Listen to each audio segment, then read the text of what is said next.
Assalamualaikum warahmatullahi wabarakatuh.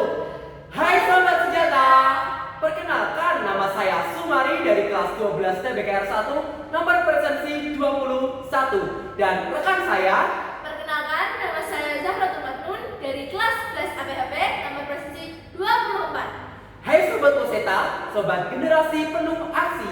Di sini kami akan membahas tentang kepercayaan diri. Apa sih kepercayaan diri? Kepercayaan diri menurut saya adalah di mana seseorang berani untuk melangkah, berjalan tanpa adanya rasa malu. Kalau menurut kamu Zahra, definisi percaya diri menurut dirimu itu seperti apa sih?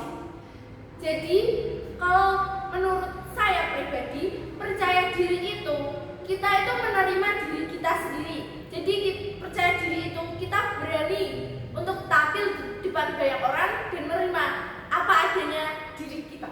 Nah, kata kuncinya itu menerima. Tapi kadang kebanyakan manusia itu tidak bisa menerima deh Zahra. Contoh, saat Tuhan memberikan tubuh kita yang gemuk, yang kurus, kadang tuh manusia tuh insecure. Kayak ada lomba nih, lomba bulu tangkis. Orangnya pendek, dia nggak berani. Padahal kan banyak beberapa atlet Indonesia yang tidak tinggi, tapi karena dia memiliki bakat dan keahlian, itu bisa menerima. Kembali ke poin menerima. Apakah Zahra selama sekolah di SMK Jateng ini kan sempat dengar nih, Zahra ini adalah Paskibraka Kabupaten Pati tahun 2025 ya, Iya. Saat proses pendaftaran penerimaan, apakah ada rasa insecure gak sih? Kamu sama SMA SMK lain yang dinamakan notabene kita SMK boarding ya. Kayak kamu ketemu dengan orang-orang yang lain yang maksudnya Gen Z abis, mereka update banget. Kadang mungkin kita sedikit tertinggal, tapi kita bisa mengejar. Gimana sih perasaanmu? Jadi, pas saya mengikuti seleksi Paskibraka dulu, memang saat seleksi secara offline, saya tuh bertemu dari SMA SMK lain gitu. Saya pertama kali lihat, wah mereka kok keren-keren ya, terus mereka kok bodinya pada bagus-bagus, lebih tinggi-tinggi. Apalagi pas seleksi yang akademik, itu saya kaget lihat nilai mereka. Wah kok bisa setinggi itu, ini saya kurang update atau bagaimana. Tapi dengan tadi kembali lagi ke poin menerima, dengan percaya diri tadi, alhamdulillah ya saya bisa lolos seleksi tersebut. Seperti itu bukan? Oke, keren. Nah, saat lolos seleksi kan mesti ada tahapan selanjutnya nih. Saat kamu kepercayaan dirimu udah naik, udah percaya saya bakal bisa ke seleksi selanjutnya. Ada nggak sih mungkin rasa kamu itu kayak down wah saat seleksi, contoh seleksi PBB, wah PBB SMA lain kok pada bagus-bagus ya, nanti kalau saya jelek, saya gagal gimana? Terus proses kamu saat kamu mengembangkan diri kamu itu bagaimana? Ya, jadi pastinya tuh ada Kak, saat apalagi terlebih lagi di seleksi PBB tadi. Memang saat melihat PBB dari SMK atau SMA lain yang mungkin organisasi atau ekstra paskibranya lebih aktif ya, lebih aktif, mereka mungkin sebenarnya, wah ini nanti saya gimana ya, saya bisa nggak ya? Tapi ternyata dengan tetap maju, kita tetap percaya diri tadi, alhamdulillah bisa lolos seleksi PBB tadi. Tetapi di selain kita berani tadi, itu juga pasti ada usaha.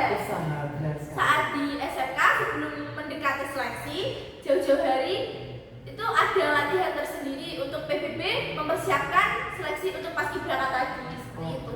Dengar-dengar kata berani dari Dek Zahra, kalau digabungkan dengan kepercayaan, keberanian kalau benar ya jangan malu ya Dek. Iya. Kalau keberanian kalau salah ya kita harus malu gitu.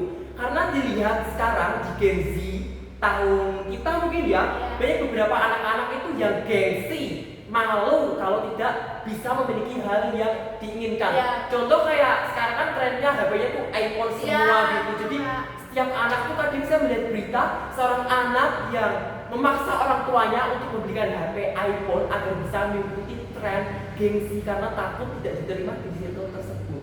Nah, kembali masuk ke poin kepercayaan diri. Saat kamu bergaul dengan teman-teman Paskibraka, kan kamu jarang nih bergaul dengan SMK SMA lain. Hal apa sih yang kamu terapkan agar kamu tuh bisa bersosialisasi?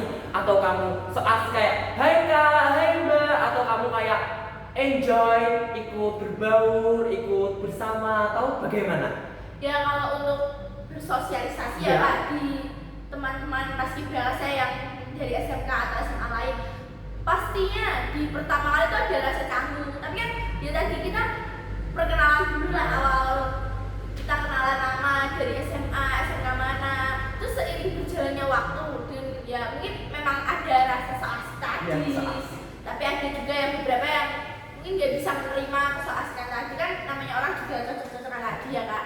Tapi seiring berjalannya waktu, seringnya latihan bareng, terus panas-panasan bareng, itu rasa bisa nyatu tuh ada. Terus nanti juga aku sendiri, dan sekarang sampai selesainya bertugas, alhamdulillah masih akur, masih bisa berbaur sama teman yang di luar. Oh, alhamdulillah, keren banget.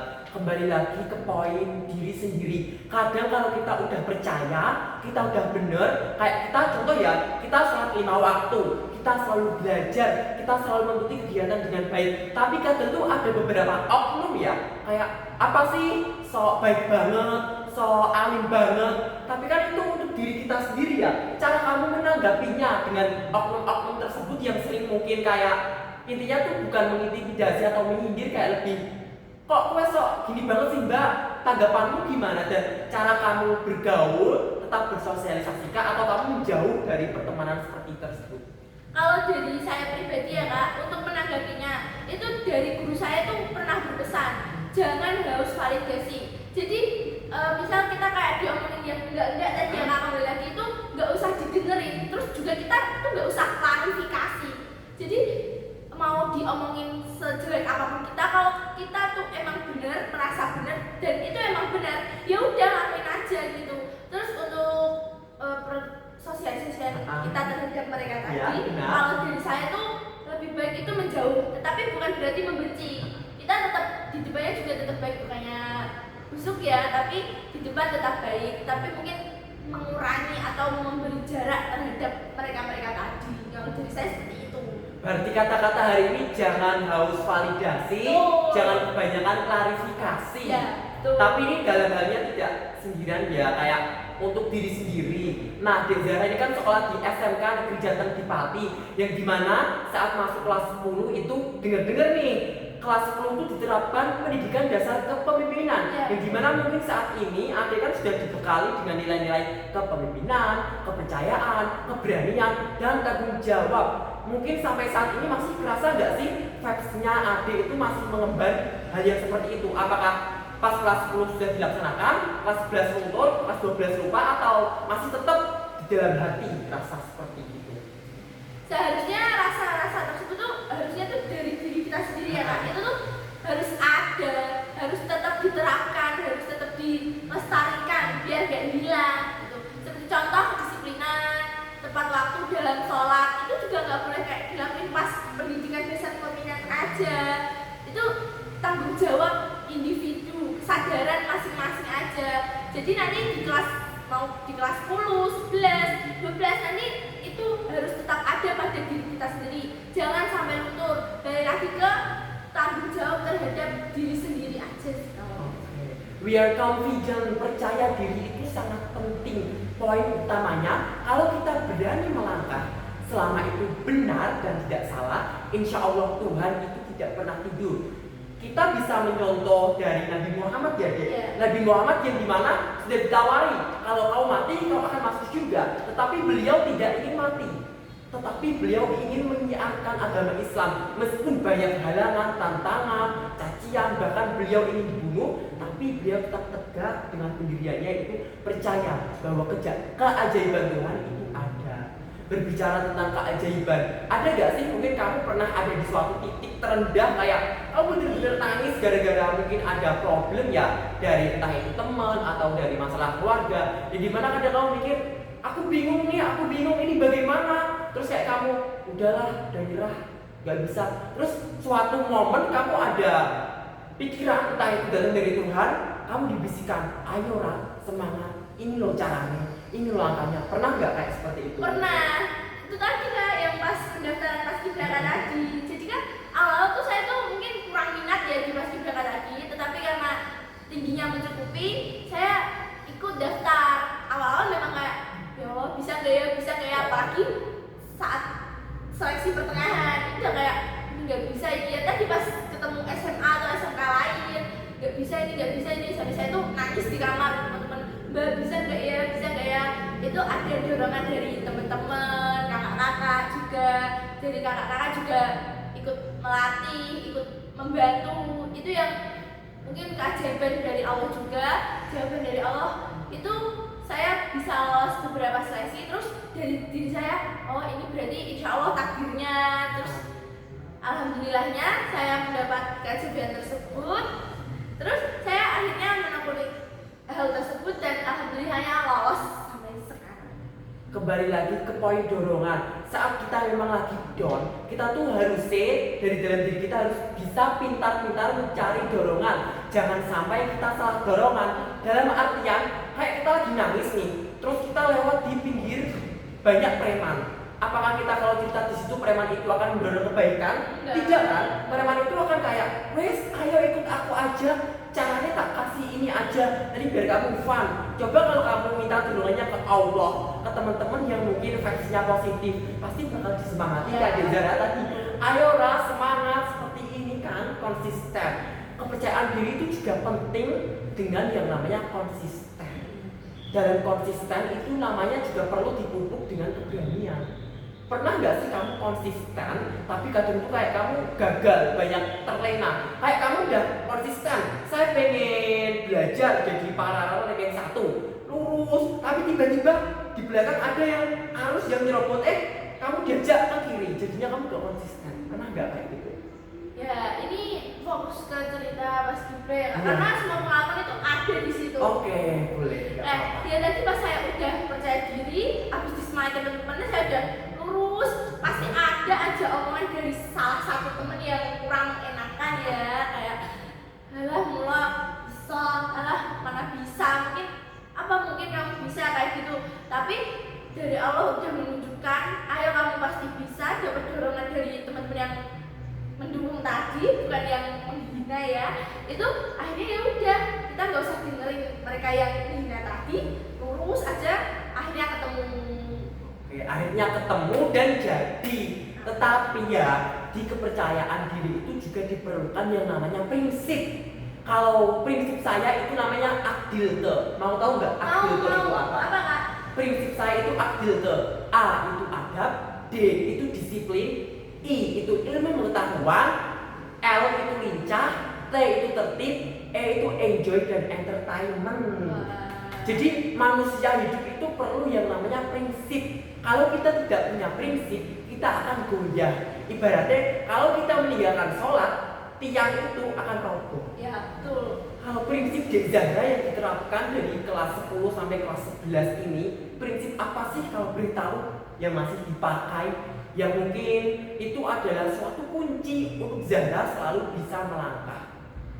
Kalau yang diterapkan dari kelas 10 mungkin belum ada ya Kak, tapi yang baru diterapkan untuk saat ini itu berani karena benar, takut karena salah. Jadi kalau misal saya yakin kalau saya itu benar, jadi saya berani. Tapi kalau memang saya salah, saya harus introspeksi diri untuk meminta maaf atau mengevaluasi diri saya sendiri gitu. Tapi ya guys, meskipun kita percaya diri, tapi yang namanya takdir kita harus bisa menerima. Kegagalan itu juga harus kita menerima. Karena kalau kita bisa menerima kegagalan, kita juga percaya bahwa diri kita itu mungkin belum mampu, kurang, harus ditingkatkan lagi. Bicara tentang kegagalan, ada nggak sih kegagalan yang mungkin di hidup Zahra yang masih terngiang sampai saat ini, tapi sudah terobati? Apa sih kegagalannya?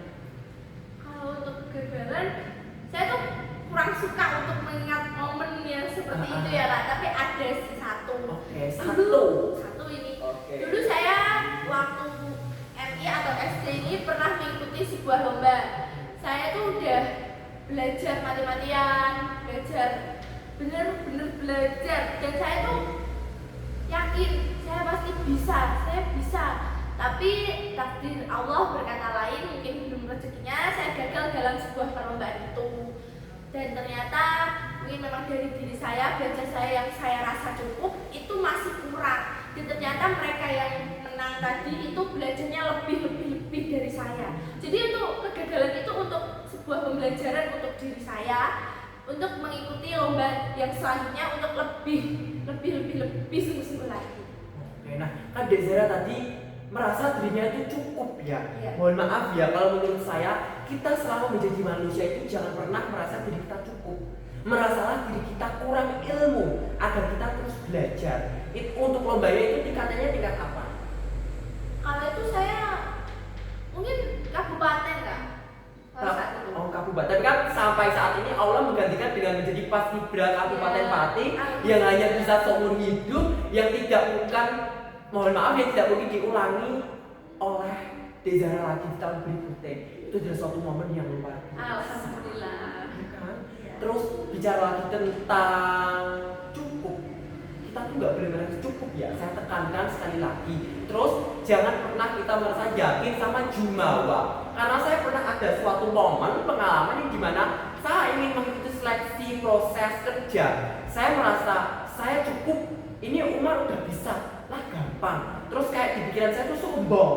Tetapi saat saya menghadapi tes tersebut, mohon maaf Anda tidak lolos. Itu mungkin di hati saya kayak, wah. Tetapi dari kegagalan tersebut, saya mendapatkan inovasi bahwa kesombongan itu bisa menggugurkan diri kita. Kesombongan itu ada dua kalau menurut saya. Kesombongan pada diri kita sendiri dan kesombongan kita terhadap orang lain. Diusahakan kita menghilangkan sifat sombong ya deh. Tapi yang namanya manusia ya, kembali lagi guys, sombong itu pasti ada, tapi sebisa mungkin diminimalisir. Karena dampak sombong itu sangat luar biasa impact-nya kan. Terus untuk melatih public speaking nih, kan kita podcast bersama salah satu Paskibra tahun lalu ya 2025, dan public speaking-nya tuh sangat bagus. Mungkin apakah sih di SMK Jateng itu diajari public speaking atau diajari cara berbicara di depan umum agar bisa berani? Gimana sih? Kalau di SMK Jateng sendiri itu dari awal masuk kita itu sudah dilatih untuk bicara di depan Kak. Mungkin dari saya sendiri yang FTS-nya jarang sekali untuk berbicara di depan umum. Di sini untuk perkenalan saja itu kita harus berani untuk berkenalan di depan banyak teman baru. Itu termasuk pengalaman baru dan termasuk pengalaman yang wah sekali untuk saya yang pertama kali masuk di sini. Terus juga di SMK Jateng ini itu dari OSIS itu ada yang namanya jadwal public speaking. Jadwal public speaking Iya. dari OSIS. Seksi Iya. bidang berapa kalau boleh tahu? Seksi bidang 7. Oh, berarti 1 sampai 7 banyak banget ya? Iya, betul. Itu nanti ada jadwal public speaking di hari mungkin kalau nggak Senin, Selasa, Rabu, itu Selasa, Rabu, Kamis. Nanti per siswa ya Kak dapat jadwal bergantian, bergiliran, dan itu pun berbagai bahasa, nggak cuma bahasa Indo. Jadi itu sangat bermanfaat untuk melatih public speaking anak-anak di SMK Jawa Tengah ini gitu. Oke, bicara tentang tadi public speaking, kepercayaan diri. Jadi untuk adik-adik nih yang mungkin di MI-nya, MTS ya mohon maaf, MTS atau SMP-nya vakum, takut, gak berani. Kalau kalian masuk Jateng, insya Allah ketok magic Jateng itu sangat luar biasa ya. Tadi kan saya singgung tentang setiap kita mau berbicara tuh ada formatnya. Format perkenalan diri dari SMK Jateng itu gimana sih? Kalau boleh tahu, boleh di-spill kayak perkenalkan nama saya A, saya I, atau gimana sih gitu? Ya untuk format perkenalan untuk pertama kali masuk di sini ya Kak itu seperti ini. Jadi instruksi, izin memperkenalkan diri, nama saya Zahratul Maknun dari kelas 11 APHP nomor presisi 24. Yang pertama-tama itu kita memperkenalkan nama kita terlebih dahulu, lalu kelas kita kan di sini SMK ya kan, jadi itu per jurusan. Misal saya ini APHP itu agribisnis pengolahan hasil pertanian, dan untuk contohnya Kak Umar TBKR itu teknik bodi kendaraan ringan. Jadi memperkenalkan kelasnya itu per jurusan. Terus yang terakhir itu nomor presisi. Nomor presisi itu nomor absen ya. Per kelas saya 24, Kak Umar 21 seperti itu. Jadi kan banyak perkenalan, jadi ibarat kata tak kenal maka tak sayang. Jadi perlu banyak-banyak perkenalan agar kita tuh bisa membangun komunikasi yang baik, membangun sebuah family kan. Nah, kembali lagi ke poin public speaking. Pernah gak sih kamu mendapatkan jadwal public speaking terus kamu maju di depan banyak? Kalau public speaking tuh gimana sih tempatnya, kayak yang audiensnya tuh siapa aja, teman-teman satu kelas kah, atau dari berbeda angkatan, atau dari bapak ibu guru juga menyaksikan, atau bagaimana? Untuk public speaking, jadwal public speaking saya pernah mendapatkan Kak. Saat itu bahasa Inggris. Wow, bahasa Inggris. Berarti di SMK Jateng ada berapa bahasa nih guys di SMK Jateng? Kayak anak-anak Jateng ini aktif banget ya. Berapa bahasa sih? Ada 3 lah. 3 bahasa teman-teman. Ada bahasa Indonesia, bahasa Inggris, sama bahasa Jawa. Oke. Nah tadi kan kalau bahasa Indonesia kan perkenalannya udah pakai bahasa Indonesia nih. Coba kita tes perkenalan pakai bahasa Inggris. Anak Jateng nih. Perkenalan pakai bahasa Inggris itu. Izin ya kak? Ya silakan. Let me introduce myself. My name is Zahratul Makmun from class 11 ABHP number 24.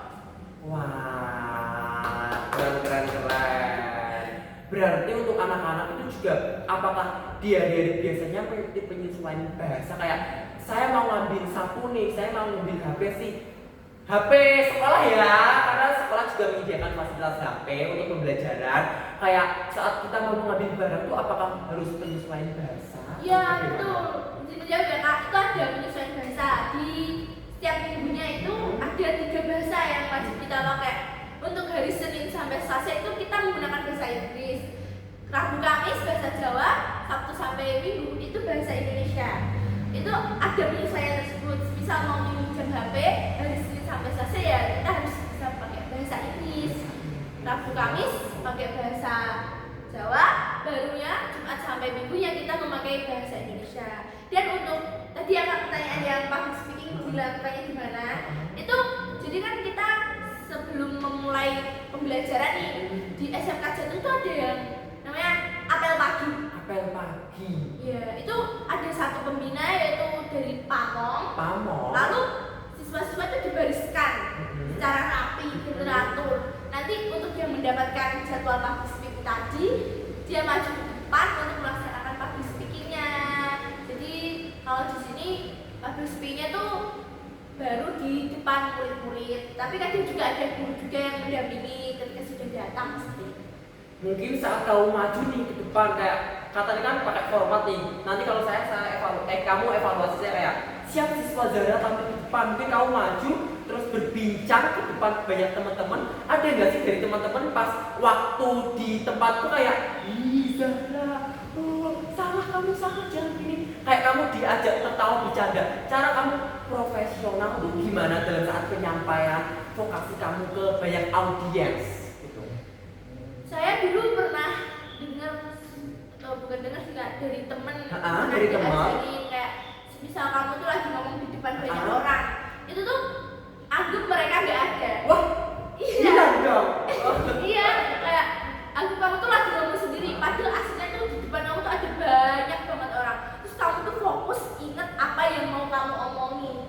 Jangan anggap mereka, ya bener-bener anggap mereka tuh bilang suaranya pun nggak ada, anggap kamu sendiri di situ. Kamu ngomong aja kayak kamu tuh pas lagi latihan, lagi gladi, ngomong sendiri gitu kak.